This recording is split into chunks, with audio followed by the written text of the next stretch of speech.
all of the ingredients are in place for severe thunderstorms. And just to show you what I'm worried about as I zoom out, look at this line of storms back to our west that is about to cross into eastern Arkansas. The National Weather Service is changing the verbiage to a catastrophic tornado. That is an incredibly powerful tornado. It almost just makes your stomach drop. You can see right there some power flashes. So that was doing damages to power lines, something with very violent characteristics. We've got another town under the imminent threat for a tornado. Selmer, you are running out of time very quickly. If this does not change fast, this is going to be a very bad situation for Selmer. This is a deadly tornado that will take your life if you do not take shelter. We've got a tornado on the ground in Tate County, Mississippi, west of Senatobia. It just crossed Highway 4 west of Senatobia. That is it right there, and it's coming into Coldwater right now. This is a tornado emergency now for Early Grove, Grand Junction, Moscow, Michigan City.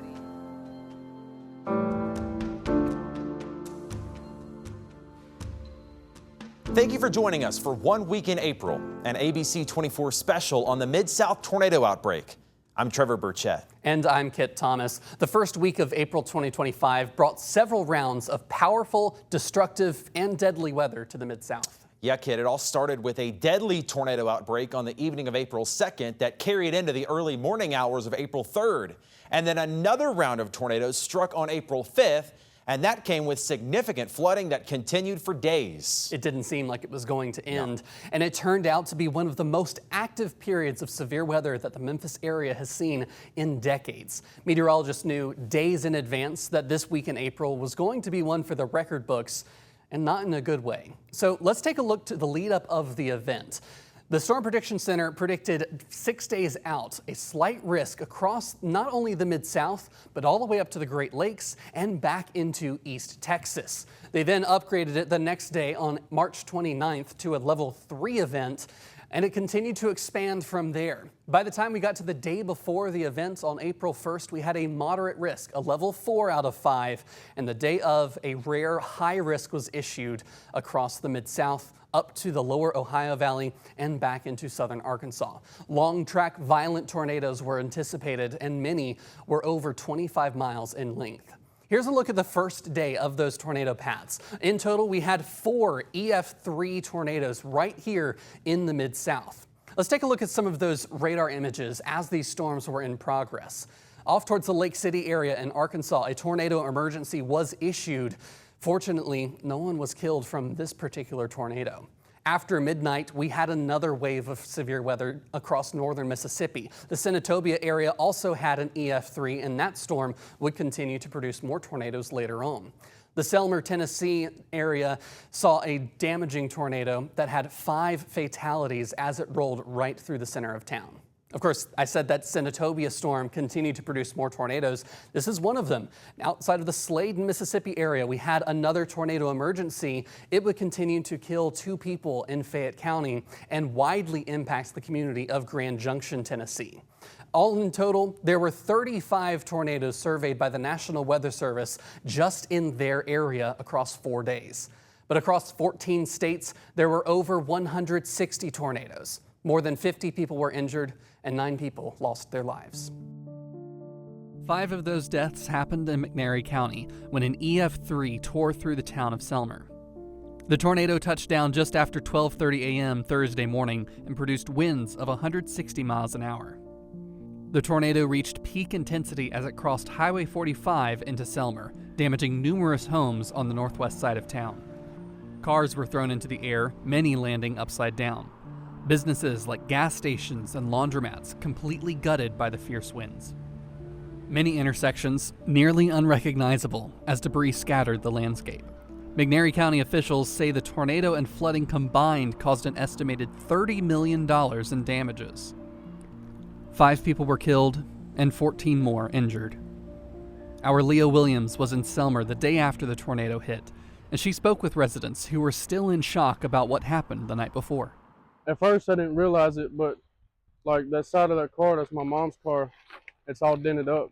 This right here, we're guessing it's from the store over there. I mean, you can see how big that tree is.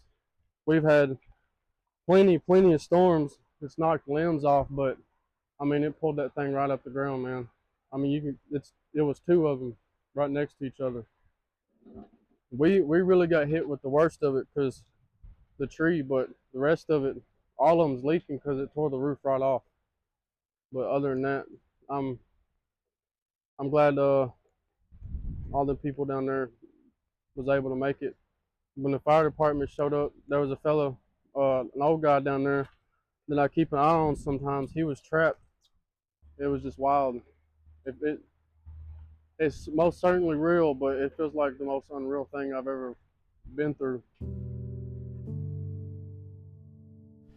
By far, one of the hardest hit parts of Selmer was actually just to the west of downtown, right here along New Bethel Road. Winds inside of this deadly EF3 tornado reached to 150 miles an hour in this area. I'm standing next to what once was a neighborhood of homes, now completely reduced to piles of rubble by the tornado's power. Decades of cherished memories now reduced to nothing. Weeks after the storm, this area is still mangled with debris and even cars battered by the fierce winds. For many years, these steps led to the front door of someone's family home. In the fierce winds of the Selmer EF3 tornado, that home flipped over and blown several feet back. While the tornado changed lives, people we spoke to in Selmer say the town's spirit is stronger than ever as they start the long road to recovery. Our Kevin McNamara has more. All I could remember is just them hollering, "Granny, help, Granny, help." Melinda Sanders was at home with her grandchildren in Selmer on the night of April the 3rd when an EF3 tornado ripped right through her neighborhood. It was awful. It was very scary. You know, my main problem was I was trying to take care of my grandbabies. I wasn't concerned about myself. I was concerned about my grandbabies. Sanders and her grandkids would make it through unharmed, but her home has severe damage. She's been able to stay with friends, but others weren't so lucky. 5 people were killed and over 1,000 buildings were destroyed. It's a lot. I mean, it's overwhelming, but we are working hard along with other cities, mayors that I'm so grateful for that has sent their trucks, knuckle booms, things out to help us because we couldn't have done it without them. Selmer Mayor Sherry Inman says many families are still living out of motels and other temporary housing. I pray for them every second and every day. I'm so proud to be a part of a community that does support and has a lot of love and care, but it's just going to be a long time to get this devastation of this tornado put back together. Some federal assistance is on the way, but it's not likely to cover much for families who have lost everything. Volunteers and other nonprofits have been stepping in. Organizations like Jesus Cares of McNairy County are typically there for families when disaster strikes, providing urgent aid and financial assistance to help them when their homes are lost. But this time around, it's Jesus Cares that needs help.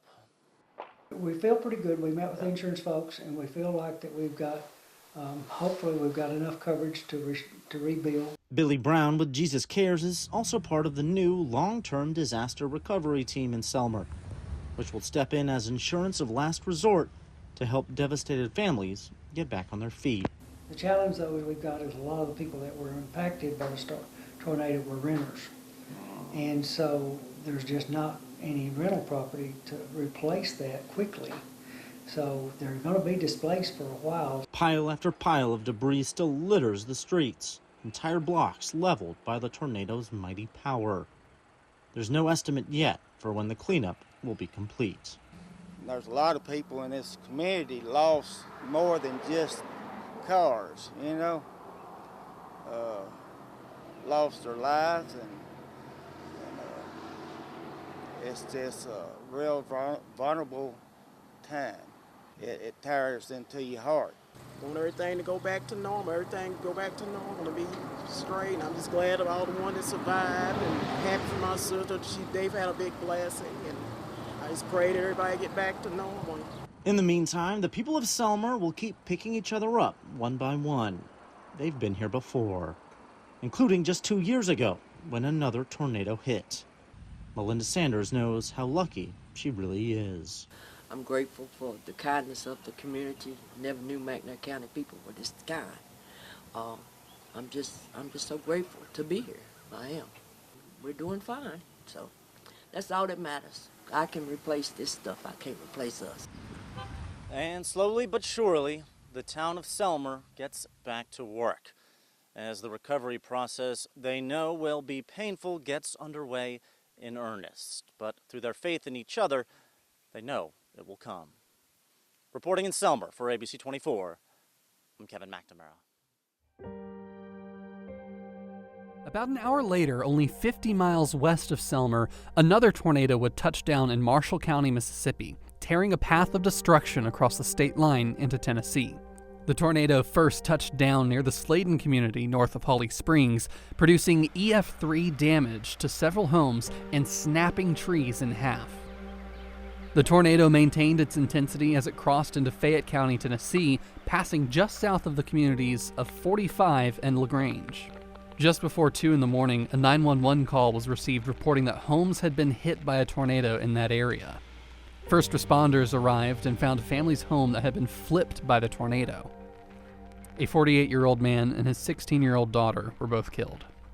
ABC 24's Alicia Renee visited the neighborhood after the storm hit.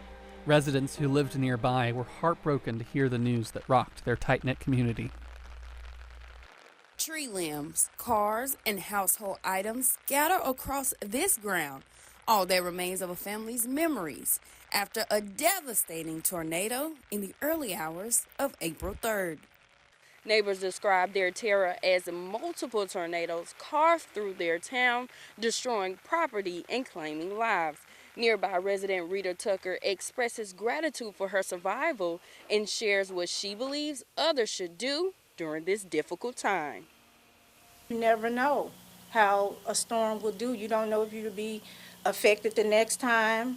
All I can say is just, if you're not close to God, get close to God. We did speak with Ray Garcia with the sheriff's office, and he said this was the only home severely affected in this area. Now, right behind me is family looking through those home items to find something valuable they can cherish for a lifetime. In Fayette County, I'm Alicia Renee. All tornadoes are dangerous, but when they hit at night, they can be even more deadly. While we didn't have many fatalities that night, in Fayette County, we did have 2. A father and his teenage daughter were in their manufactured home when the tornado hit. Not much is left but the foundation and pieces of debris which were thrown by the wind. A couch, a laundry basket, a truck bed, pieces of insulation just hanging from trees. A few hundred yards away, we found a mattress lying amongst the woods and broken trees. At this point, the tornado was still just an EF2, and it wasn't over yet. It continued northeast towards Grand Junction. Here, the town took a direct hit, affecting many of the people and businesses. At that time, the tornado was over a half-mile wide. Now, ABC 24's Desmond Nugent checks in on the recovery and rebuilding efforts. While the community of Grand Junction might be small, the devastation from an EF3 tornado has hit this small town in a major way. However, it's the strength and faith of rebuilding a brighter future is what's keeping people here together. Brick by brick is how Jay Ulrich plans to rebuild Grand Junction Church of Christ. The minister says reality set in once a construction company demolished a structure that once stood the test of time until an EF3 tornado destroyed the church. I talked to a lot of people. It was something that they saw and like to look at. See it totally destroyed was kind of heartbreaking to me. What's in here? Ulrich is hoping to fully restore the church in 6 months. He's bringing along the pulpit, Bibles, and pews that withstood the tornado as a reminder of how far they've come. I am very thankful that we were able to salvage the pulpit and the Lord's table and save this portion of the building where we could, once we move this wall, we'll have a place to worship in. Hopefully we'll someday be able to stand back the older section of it. You take a tree this size, you're talking a lot of weight. The preservation of life has a different meaning for Patrick McGuire. During April's tornado, his sister-in-law was nearly blown away by the strong winds. The window where that gray tarp is was sucked out of the house. An 81-year-old lady was in that room, and it blew her into the living room, about 20 feet. She survived. McGuire says although his home is a long way from being rebuilt, knowing his family is still with him is all that matters. She's happy. Her daughter is happy. Her granddaughter's happy. Everybody's happy. Everything that was in there is gone now. Deborah McKinney wasn't so lucky. Her family was 8 months into renovating a pizza and sub restaurant in Grand Junction. A dream now with an uncertain future. Well, right now, we just really don't know, what we're going to do. Yeah, but hopefully in the future, we'll continue our dream. Despite all the debris and devastation surrounding her, she's grateful to have a roof over her head and a brighter outlook on what Grand Junction will become. My most important thing with all the devastation, the destruction of homes and businesses, was that we had no fatality.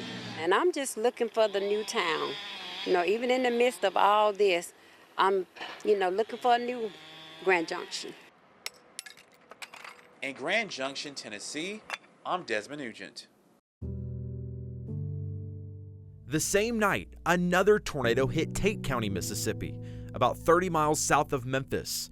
That tornado touched down in the middle of the night, just west of Senatobia along Browns Ferry Road and Highway 4. The tornado uprooted several trees along Cypress Corner Road and quickly became the strongest tornado of the night, a powerful EF3 with winds of 165 miles an hour. Several homes were destroyed on Waverly Circle before the tornado crossed Highway 51 and Interstate 55 between Senatobia and Coldwater.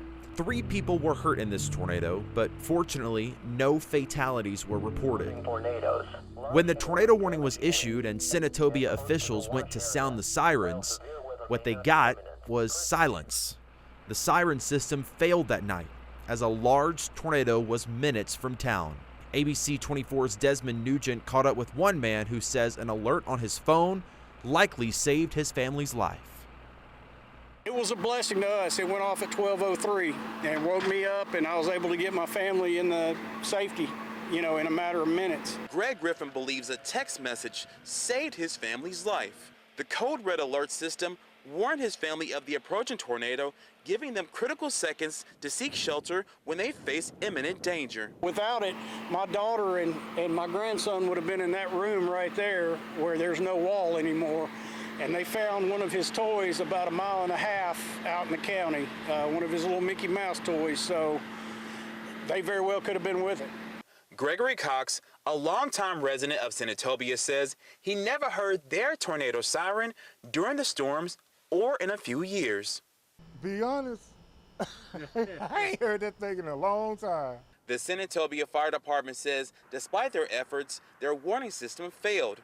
They made another attempt this morning to ensure the sirens will work in the future. I did not hear a siren or nothing. I was looking at the news and stuff, the weather, to see what they was gonna say. That's about it.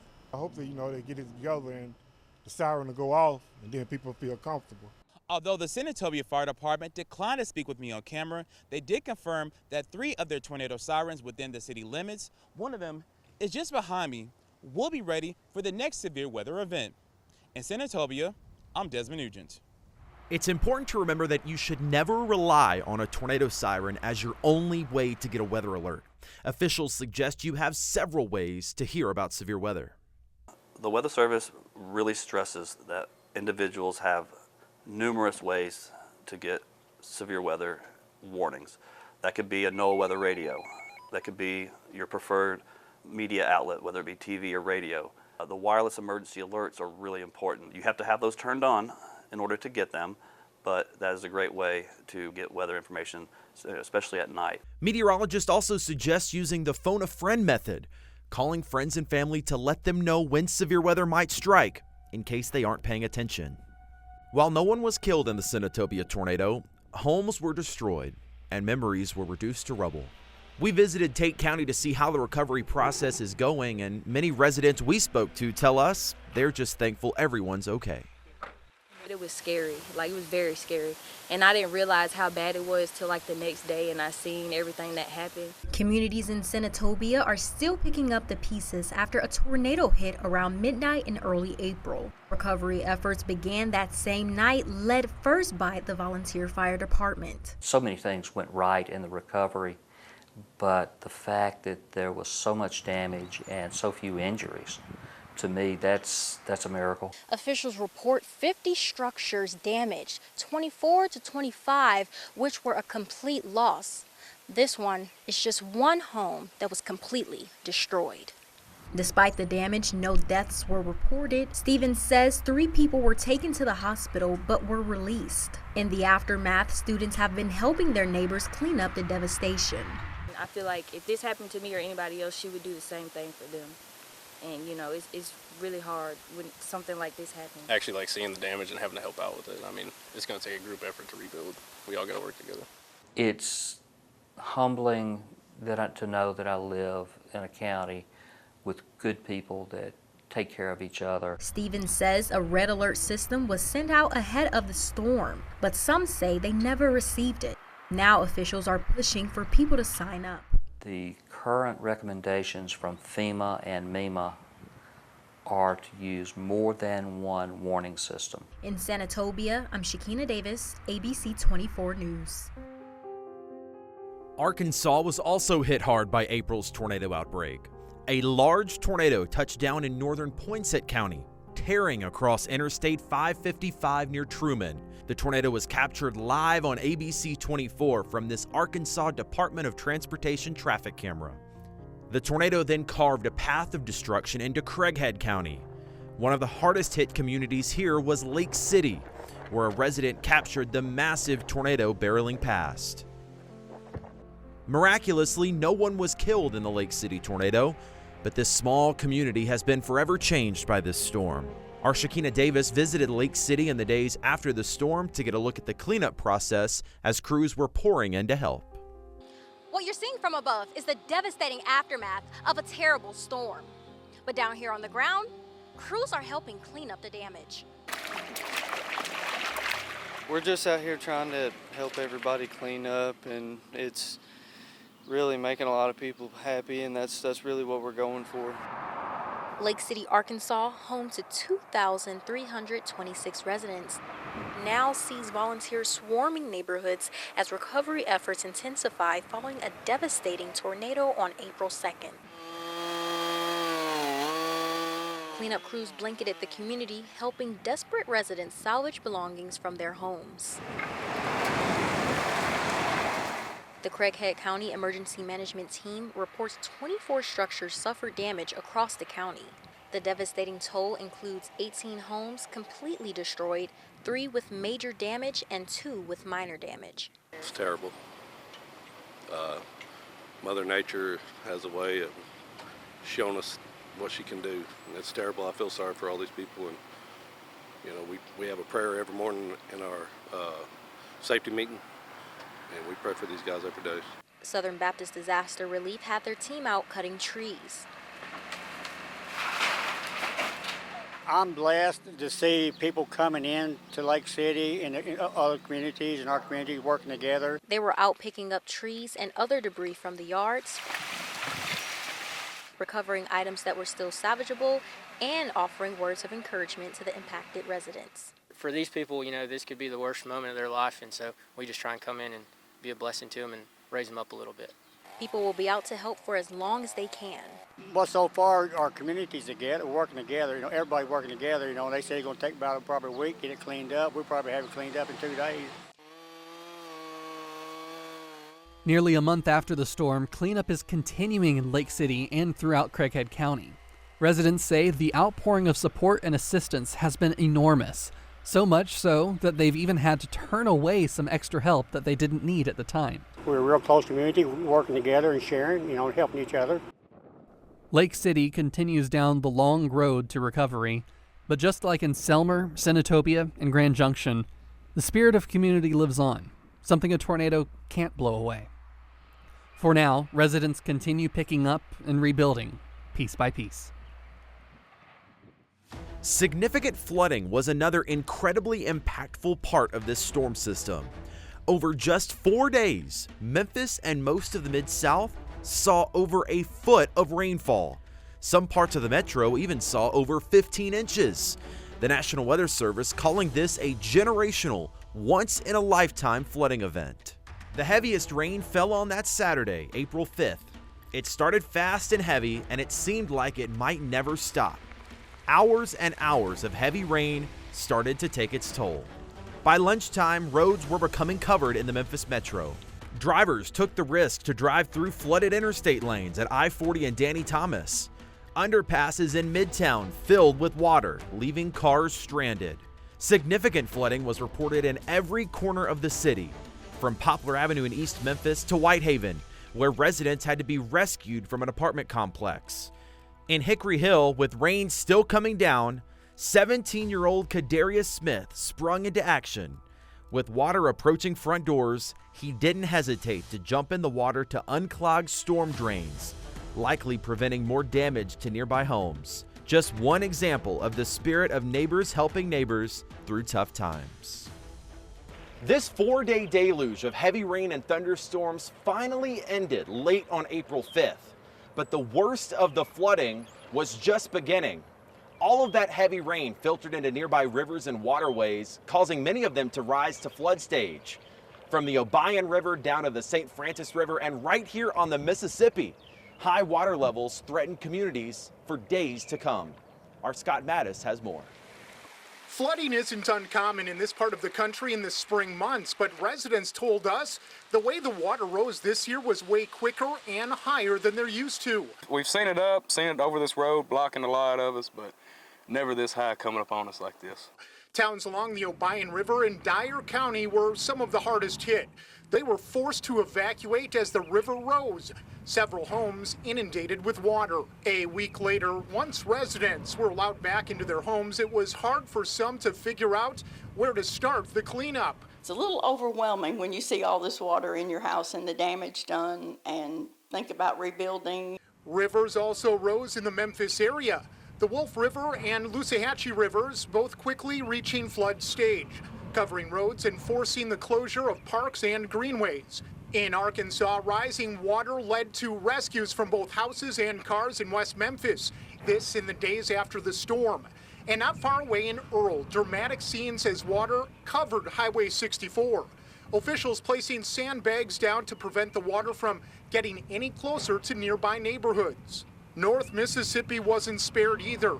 Officials in Walls were forced to close part of Highway 61 due to the flooding, which put a strain on local businesses there. We didn't even get 200 customers yesterday. And what do you normally get? Normally we get 500 customers. Most small rivers and waterways crested within a week of the heavy rain, allowing water levels to fall.